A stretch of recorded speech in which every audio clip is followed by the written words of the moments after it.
When I received a call from my husband, Jace, who was visiting his parents, he sounded desperate. My mom collapsed. Come to the hospital right away. Suppressing my anger, I replied. That's a lie.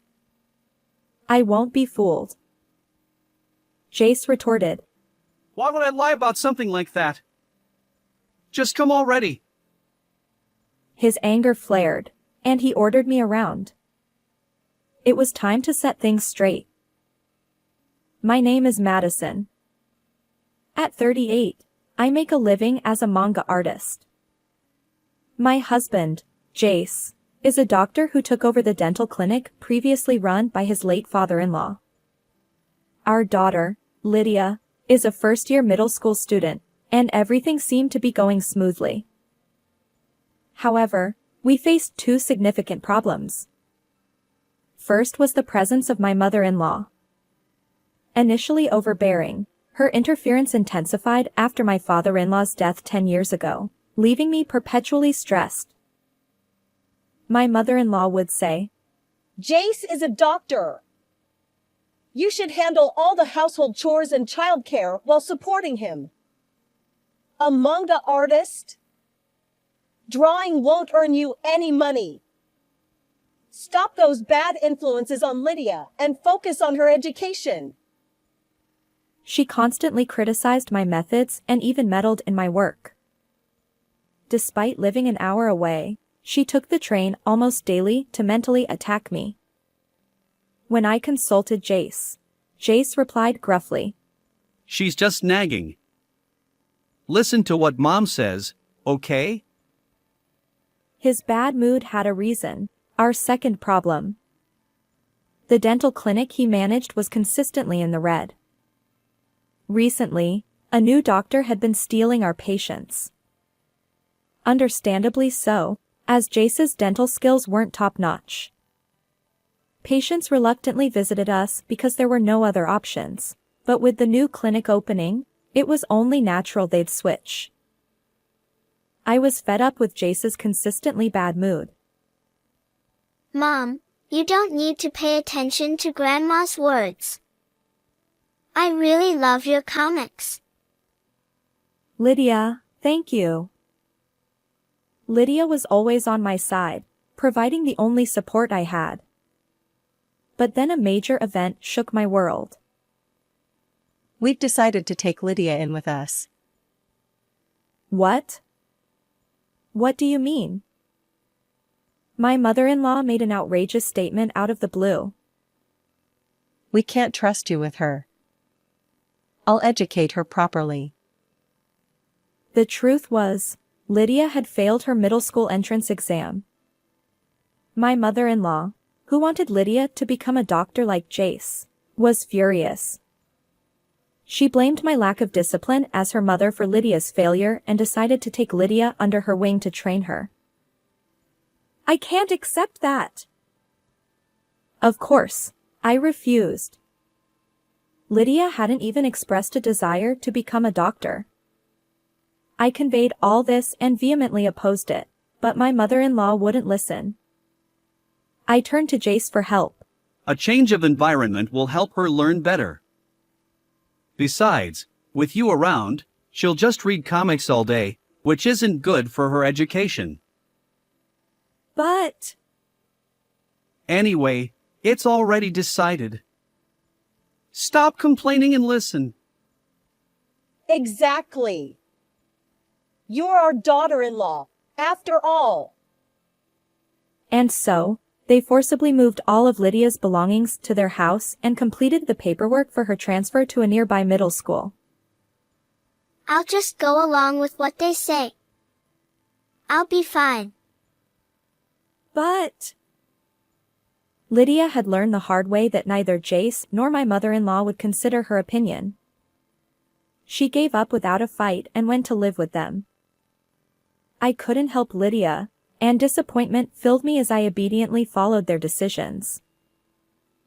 It seemed they took away Lydia's smartphone at their place, and she couldn't freely communicate with me. With Lydia gone, I sank into despair, unable to focus on my beloved work. My unstable income and fear of losing custody made me contemplate divorce. Yet, the thought of losing custody terrified me, so I resigned myself to daily melancholy. Strangely, since Lydia went to my in-laws' house, Jace had become kinder. His work kept him away most of the time, and even when he was home, we rarely conversed. But lately, he'd buy cake on his way back and engage in dinner conversations, as if we were a normal, affectionate couple. I was suspicious and decided to ask Jace what was going on. "What's up with you lately? You seem to be in a good mood." Oh! Actually, the number of patients coming to my hospital has increased. I see. So that's why he became kinder. I agreed with Jace's statement and thought that maybe I could do it now, so I bravely told Jace how I felt. "Listen, I'll work hard, so please let me live with Lydia." That discussion should have been over already. Besides, if she transfers schools again, it will cost a lot of money and paperwork. I know, but Lydia is only 13 and I'm worried.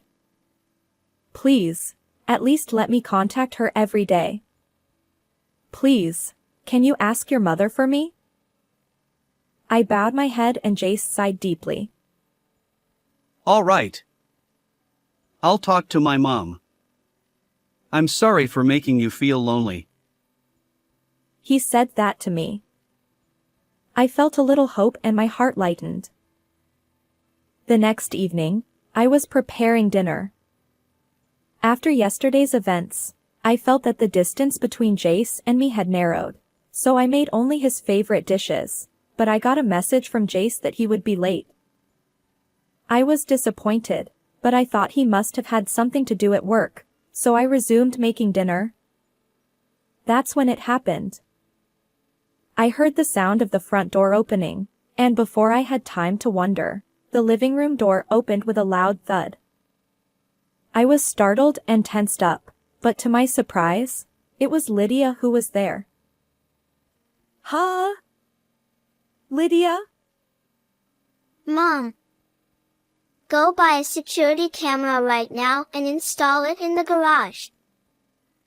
Lydia said that and handed me a letter. There's a detailed explanation written there, so read it. Hurry up or Grandma will find out. Lydia didn't have time to rejoice at the reunion, and she told me that one-sidedly, and hurriedly left again. I felt that something was wrong from Lydia's appearance, and I quickly read the letter. And I was chilled by the horrible truth that was written there. A week later, Jace went back to his parents' house and said he wanted to talk to his mother and Lydia. I'll tell you how Madison feels, so wait for me. Okay. How are you going to get back to your parents' house? Do you want me to drive you? Jace was bad at driving and hardly ever drove, so I asked him that and he said, No. I'll take a taxi. He said that and left the house in a hurry. I saw Jace off to his parents' house and prepared myself for what was about to begin. 3 hours after Jace left for his parents' house, I got a call from him. My mom collapsed. Come to the hospital right away. When I answered the phone, Jace said that to me in a desperate tone, so I replied with suppressed anger. That's a lie. I won't be fooled. Jace was silent for a few seconds, then shouted. Why would I lie about something like that? Hey, did you notice? I installed a security camera in the garage. What? There, I saw you cutting the brake hose last night. When I told him that, I could tell that Jace gasped on the other end of the phone. If you want me to drive so badly, why don't I take your precious, named Sadie? Shall I drive with her next to me? No! Jace was clearly shaken, and I sighed deeply. Did you think I wouldn't find out? You were hardly ever at home, saying you had work or something. But you were probably going to that woman's place, weren't you? No! I didn't cheat. You won't admit it? Then I'll go to that woman's house and confront her. If she lies too. Then Jace interrupted me. You don't have any proof, do you? You don't need to go that far. I don't have proof, but it will be clear soon. What do you mean? I mean, you're going to be arrested. Right after I said that, I heard the sound of a police siren over the phone. What did you do? What? I just told the truth. How dare you, a doctor, try to take someone's life for selfish reasons? You better reflect on your actions in prison. Shut up. I won't be caught. He yelled and I heard him running, as if he was trying to escape, so I told him loudly. You shouldn't run, you know? You'll only make your crimes worse. Jace didn't hear me or ignored me, and I only heard the sound of him running, but a few minutes later, I heard him being restrained by a police officer. No! I'm a doctor. I didn't do anything. Then why did you run? That's... Anyway, I'm innocent. Let me go. He kept resisting until the end, but the call was cut off in the middle. I was worried about what happened, but the police contacted me and said they had taken him to the police station safely, and I was relieved. Lydia, are you okay? Mom. After the police questioning was over, I met Lydia, who had also been questioned.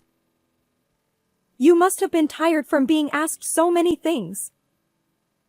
This is what Lydia told me. A few weeks after Lydia started living at her grandparents' house, Jace was called by his mother and came to their house. There, the two of them were discussing how to make me disappear in an accident and get the insurance money, and Lydia happened to overhear them. They thought that if he said his mother collapsed, I would rush to the hospital, and if I had an accident, that would be the reason, and no one would suspect the car was tampered with. His mother had been living on her husband's inheritance, but she spent money recklessly, and soon the inheritance ran out, and she was living in debt, and she was in desperate need of money. So she asked Jace for money, but Jace was also in debt to keep his clinic afloat, and he was spending the extra money on his mistress, so he refused to give her any. His mother was in trouble, so she suggested this to Jace. Why don't you put a lot of insurance on Madison and get rid of her? What? Get rid of her. You have someone else you love, and you need money, right? It would be convenient if she was gone. I would be saved if I got the money, too. It's a win-win situation. That's true. And they planned this crime. Lydia, who knew everything about the plan, hurried to warn me of the danger. But she had her smartphone taken away, so she couldn't record the scary conversation or tell me about it. So she asked me to install a security camera to get evidence when she came to me as soon as her grandmother was away. I went to buy a security camera right away and installed it in the garage. And yesterday, the security camera showed Jace secretly tampering with the car, and the drive recorder also recorded his voice talking to his mother on the phone. This will get us a lot of money. I'll feel relieved when she's gone. So I took the video and audio, Lydia's letter, and went to the police as soon as Jace left. The police were on their way to question Jace at his parents' house when I got a call from him, and that's how he was arrested. If the brake hose is cut, you'll notice something is wrong as soon as you start driving, so it won't cause a fatal accident, but Jace and his mother, who don't drive, didn't know that and committed the crime. What a foolish pair of parent and child. They took Lydia to their house by force to make her work for them. His mother did nothing at home and just lazed around, and she made Lydia do all the chores. His mother said she wanted to make Lydia study, but she didn't have any time to study at all, and I felt like crying from frustration and anger. It's because I didn't know anything. I'm really sorry I couldn't help you before this happened. I was ashamed of myself for not noticing that Lydia had been through such hardships, and for mistaking Jace's kindness for something else. I apologized to Lydia. But Lydia said, I'm glad you're safe, Mom. She said that and cried, so I hugged her tightly and swore in my heart, I will always protect Lydia from now on. 3 months have passed since then. Jace was arrested for attempted murder. His mother was also charged and indicted for instigating it. They were sentenced to 5 years in prison. Jace went to prison, so I couldn't divorce him by agreement. I filed for divorce, and it was finalized there. I demanded $90,000 in damages from Jace for cheating on me and trying to take my life, but he said he couldn't pay because his mother had spent all his savings. It seems that after his mother was refused money by Jace, she secretly made Lydia bring Jace's cash card and other things, and withdrew all his savings. And she didn't use that money to pay off her debts, but spent it on nightlife, which was really hopeless. She said she had asked Jace for his PIN in case something happened to him. So Jace had to pay me in installments after he got out. Jace, who thought he was a superior doctor, was so stressed by his prison life that he lamented, and his mother couldn't stand the prison life either, and lost her sanity and started acting strangely. I heard from the police. Actually, I didn't have any conclusive evidence of his affair, but when they investigated Jace, they questioned the woman who might be involved, and it turned out that she had nothing to do with it, and it was just an affair. They probably planned to live happily with his mother and the woman after getting rid of me with the insurance money. I was disgusted by how foolish they were. I sued the woman for $25,000 in damages and got her to pay in one lump sum. Jace lost his medical license because of his criminal record, and had to close his clinic, and all he had left was a huge debt and a criminal record. The woman was a dental assistant at the hospital Jace ran, and she is now unemployed. I hope she doesn't find a job for as long as possible. I sold the house I lived in and went back to my parents' house, which was about 5 hours away by car.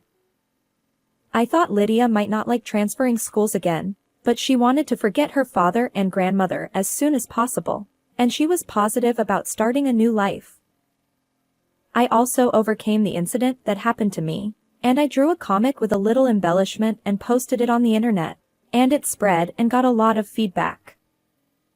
My popularity as a manga artist also increased, and I got a new serialization. I was happy that there was something good after something bad. What kind of story are you going to write next? Well, you'll see when the serialization starts. Hey! Tell me. I haven't completely overcome the incident yet, but I'm going to work hard with anger and pain as my motivation. And I want to live peacefully with Lydia. How did you like this story? Please subscribe to my channel. See you in the next video.